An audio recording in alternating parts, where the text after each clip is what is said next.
Only one Rupert that we know, but for helping to keep this history alive, and he's been working on this for a long time. He loves Australia. And for the next generation, and thanks also to the legendary, talented golfer, Greg Norman. I used to think I was a great player, and then I played with Greg one time, and I said, well, I'm not going to play golf for a living. He saved me a lot of time, I'll tell you that. And thank you to everyone here tonight for helping us to honor and remember those very brave souls who answered the call of freedom. Also to Anthony Pratt, who just pledged $2 billion, and that's peanuts for Anthony, if you know Anthony. Come on, Anthony, you can do better than that. Thank you. Thank you very much, Anthony. That's beautiful. It's really a special privilege to be back on the Intrepid and to address both American and Australian heroes. Melania and I are thrilled to be joined by a very, very special Prime Minister and his wonderful wife, Lucy, who I've just gotten to know. And, you know, they said we had a rough phone call. We really didn't have a rough phone call, did we? Everyone's talking about this phone call. The media was saying, what do you think about the phone call? You didn't really hang up. No, we had actually a very nice call, right? Good. Now the record is straight. All of those people back there. Thank goodness. It's true. We had a very nice phone call. A little testy. Got a little bit testy, but that's okay. We've had a very good relationship, and I'm very proud of the relationship. Thank you very much, Malcolm. The Prime Minister and I have just finished a productive discussion about the interests of our two countries. Together, we discussed crucial issues ranging from national security to trade, to immigration and enhanced economic cooperation. We reaffirmed the tremendous friendship between the United States and Australia and the vital importance of our security and our alliance. The armed forces of our two nations are operating side by side almost every day, fighting to defeat ISIS and the scourge of terrorism. And we will eradicate terrorism.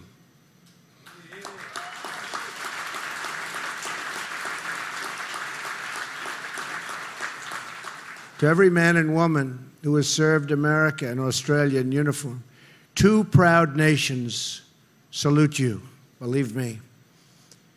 There is no better place to remember the importance of military readiness than this ship. It was laid down just 1 week before the tragic and the tragedy of Pearl Harbor and helped secure freedom in its hour of need.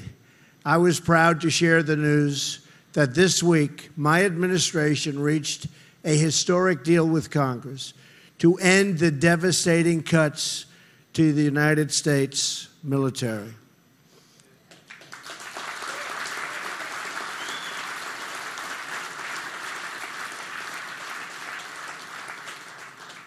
I don't know what they were thinking when they started cutting, but we've got it all coming back in big league, believe me.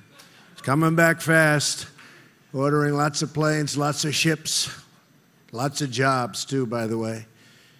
We will add more than $25 billion for national defense in a short period of time, and we will ensure that our service members have the equipment, tools, training, and resources that they need and that they so richly deserve.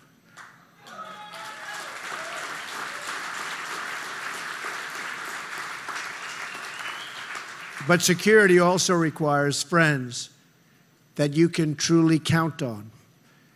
That is why I was pleased to meet with Prime Minister Turnbull and why I'm so glad to be here with you tonight. And we had a great meeting just a little while ago. I want to thank the American-Australian Association for hosting this event, which I've been contributing to, by the way, for years through Rupert, every year. He'd send me this letter, could you please give money? I say, what do I have to do with that, Rupert? And I just keep sending him money, and now I realize that was money well spent. That's great. Right, Rupert? For years, I've been doing my thing for Rupert. And for its decades of work to strengthen the ties between our two countries. They've done a great job. America and Australia are old friends and really natural partners. And with your help, we will remain so for a very, very long time to come.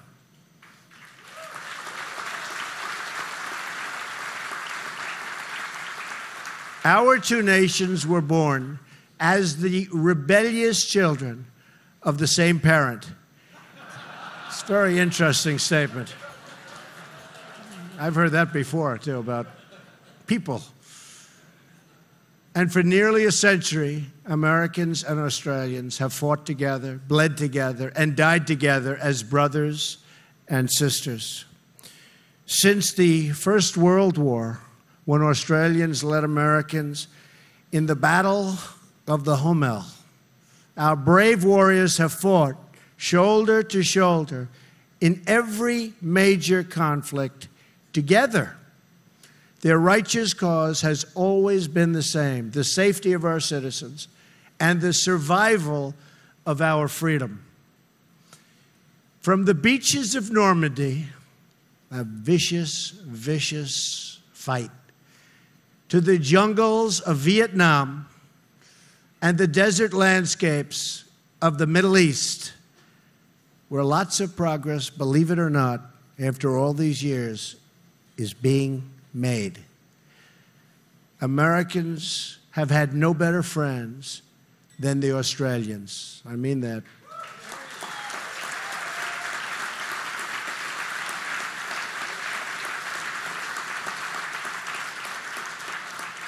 We are proudly and profoundly grateful for Australia's contributions in Syria, Iraq, and Afghanistan, and their help in the fight against terrorism following the terrible attacks of September 11th.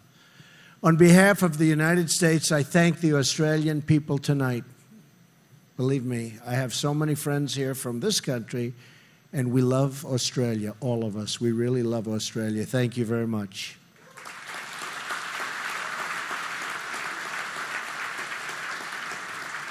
I know there are many active duty service personnel from both nations with us in the audience, and I want to express our gratitude to each and every one of you. We are privileged to be joined by many amazing veterans from our two countries as well, and from so many different conflicts. There are so many conflicts that we fought on and worked on together, and by the way, in all cases, succeeded on. It's nice to win. It's nice to win.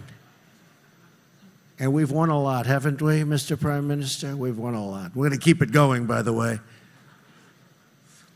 You've given your love and loyalty to your nations, and tonight a room of grateful patriots says thank you.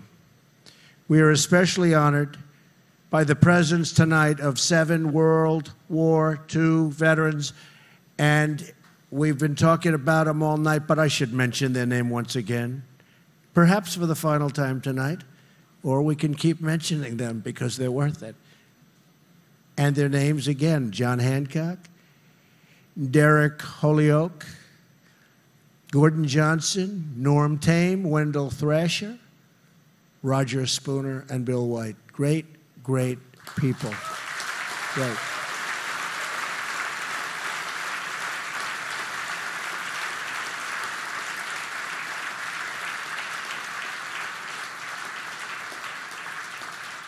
These men stood at the breach in the battle to save civilization, and their sacrifice kept us free. Exactly 75 years ago this week, these men saw that historic battle with their own eyes. And we've also covered that very, very vicious, violent battle. But this is a little bit of a different description. But the end result was the same. We won. We won. They saw enemy planes flying toward them by the dozen. They saw the flames erupt into the air, and they saw the true cost of war in the faces of the heroes that never returned. On this special gathering, on this special night, we remember the courage of these men and every man, Australian and American, who fought in the Battle of the Coral Sea.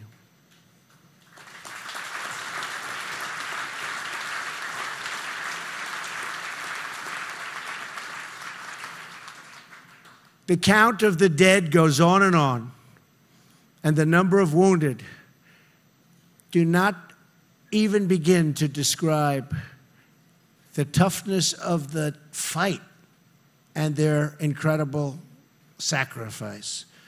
But perhaps in the story of just one man, we can hope to get a small glimpse of its measure. It is the story of Lieutenant Jack Powers, a Navy flyer. He grew up just miles from here in a modest apartment in Washington Heights, right up the road.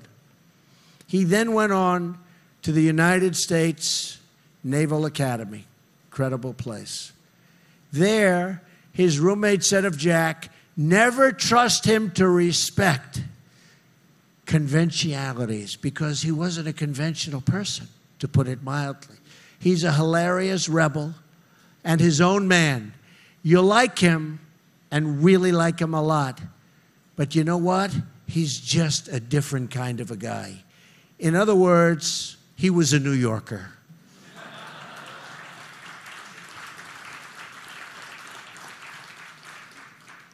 By the attack on Pearl Harbor, Jack had already served 6 years in the Navy.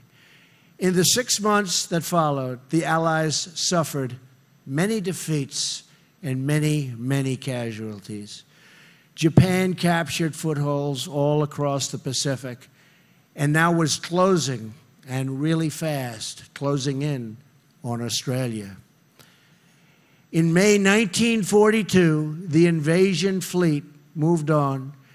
Port Moresby, the vital base just a few hundred miles from Australian shores. It was there off the coast that American and Australian ships met the enemy in the Coral Sea. On the morning of May 7th, Jack Powers launched his dauntless dive bomber from the depth and deck of the Yorktown. He was some flyer, I can tell you that, some great flyer. Soon, he dived straight at an enemy carrier and dropped his bomb so low, he was almost caught in the blast, and he was badly hurt. But he escaped, and the carrier sank. That night on the Yorktown, Jack urged the other pilots to take the same risk. He said, that's the way you do it. That's the way you win. That's the way you sink them. Whatever the cost, even if it costs you your lives, that's the way you sink the ship. The next morning, he pressed his point again. Remember, he said, the folks back home are counting on us. I'm going to get a hit if I have to lay it down right next to that flight deck. In their courage, they turned the tide of the Pacific War. They had tremendous success. They were knocking out ship after ship. That day, Jack flew his plane to another carrier, straight into a hail of oncoming lead and fire, to land a devastating blow on its deck. Seconds later, the colossal blast, the one Jack was talking about and saying we have to take the risk, engulfed his plane, and Jack was gone. He was dead. He was brave, but what a job he did. Sometime before Jack died, he sent a wire home to his father in New York. It read, Dear Dad, 1,000 miles away doesn't make any difference. Your bad son is thinking of you, hoping that he is worthy of being called a chip off the old block. His father was a tough cookie also. Now it is we who are thinking of Jack and all those brave souls who fought alongside of him with that incredible form of attack, and especially those who found their final resting place beneath the waters where they waged that greatest of battles. They lost their lives in the fires of war, but gained immortality through their sacrifice. And now, 75 years later, we hope that we are worthy of their deeds in the beautiful, beautiful Coral Sea. We hope to be worthy of the sacrifices made by every service member who has fought in our name, past and present. The men who fought the Second World War saw terrible things, horrible things, deathly things, but they also witnessed spectacular valor and bravery. And from the wreckage of that horrible war, they rebuilt their nations and launched civilization to new heights. They knew that together, free people can achieve extraordinary things, and that one hero can make all of the difference in the world. In those Pacific waters, we forged iron bonds between our two countries. Few peoples in the world share ties in history, affection, and culture like the Americans and the Australians. Few, believe me.